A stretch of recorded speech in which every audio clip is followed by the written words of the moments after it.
All right, now we want to refine a few things to build a logical model. The first one is the relationships between these entities.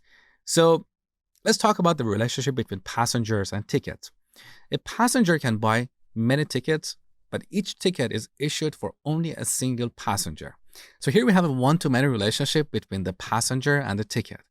So I'm going to open up the right panel, select this relationship, and change one end from many to one.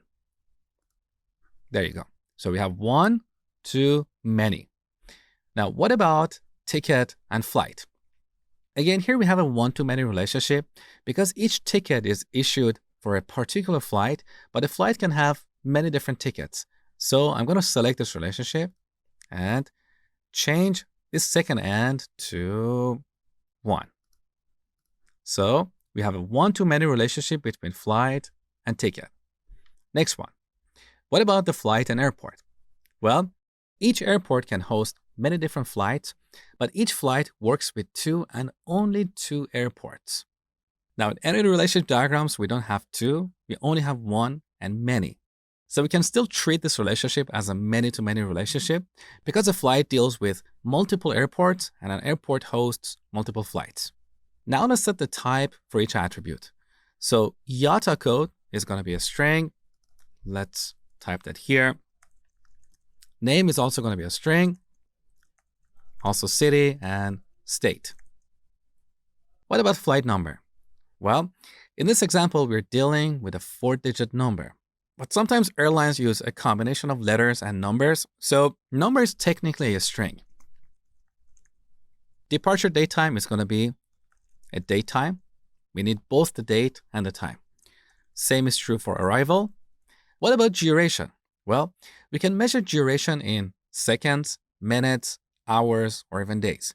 In the case of flight, it's better to measure the duration in minutes because we might have a flight that is, let's say, 35 minutes long.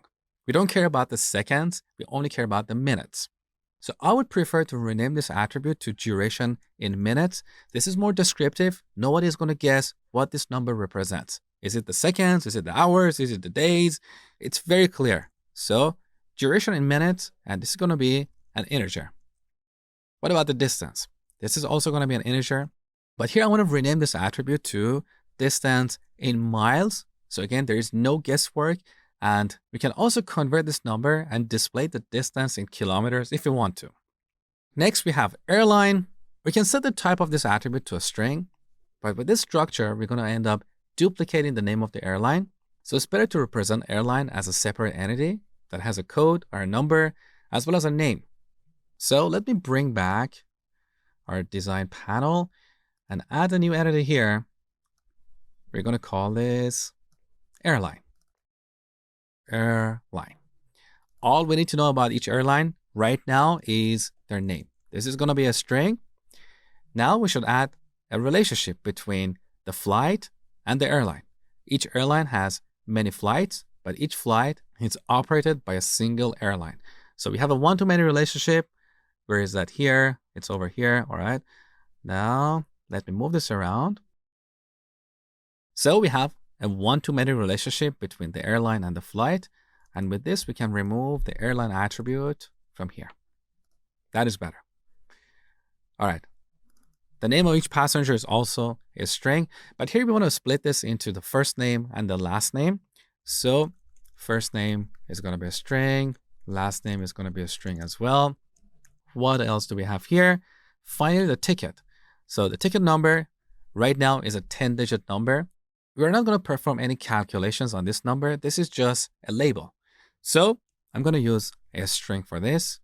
Price is going to be float because we have a decimal point.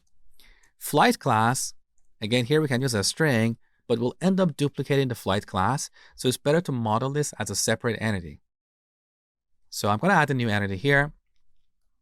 Move it on the top. Let's call this flight class. Now, I'm not entirely sure if this is called flight class in this domain. This is one of those cases that you need to talk to the domain experts to see what they call it. So for now, let's just add the name attribute here. And then we need to add a relationship between these two entities. Now, a ticket is issued for a particular flight class, but a flight class can have several tickets. So here we have a one-to-many relationship. So here's the one-to-many relationship between the flight class and ticket. Finally, we need to set the type for confirmation number. Again, this is going to be a string. Now, back to our airport entity. With this design, we'll end up duplicating the city and state and potentially the country. So shouldn't we take out these attributes and model them as separate entities like countries, states, and cities? So a country can have multiple states and a state can have multiple cities. That is the proper normalized form. So in theory, yes, this is better. We reduce data duplication. But the problem with this is that our data will end up being so fragmented. Quite often, if not always, we need to join these 3 or 4 tables together to look up airports in a given city. These joins can hurt the performance of our applications. So in situations where we want to improve the performance, we should denormalize our tables. So tables that are frequently joined together, we combine them into a single table. This is one of those examples. With this design, we don't have to constantly join these tables together. And take into account that we're not going to have a million airports in the world. We have a limited number of airports. Not every city has an airport. So the duplication we're dealing with here is not a big deal.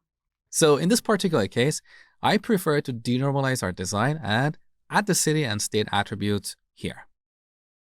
And one last thing before I finish this lecture.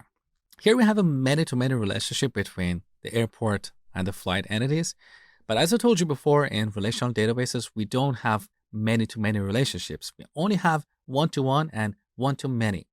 Whenever you have a many-to-many relationship, you need to break it down into 2 one-to-many relationships. And we do that through a link table, a table that represents the relationship between 2 entities or 2 tables. Now here we can add a link table, but the problem with that link table is that it allows a flight to have an association with more than 2 airports. Because with a link table, we can have a many-to-many relationship. But as I told you before, each flight only deals with exactly 2 airports. So in this particular case, I prefer not to use a link table. And instead, I prefer to add 2 attributes here: departure airport, arrival airport, just like departure date time and arrival date time. So let's add those here as well. Departure airport, let's say ID. This is going to be the ID of the departure airport. So an integer. And also arrival airport ID, also an integer.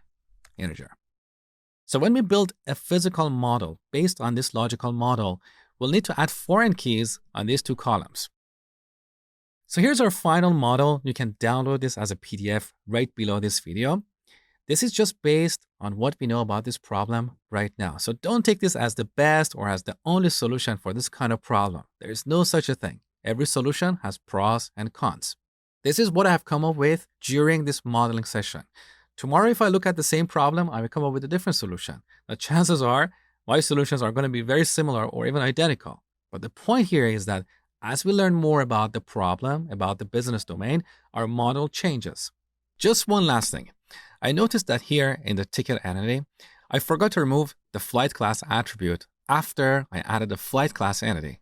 So let's delete this from here. Okay. We're done with this model. I hope you learned a lot.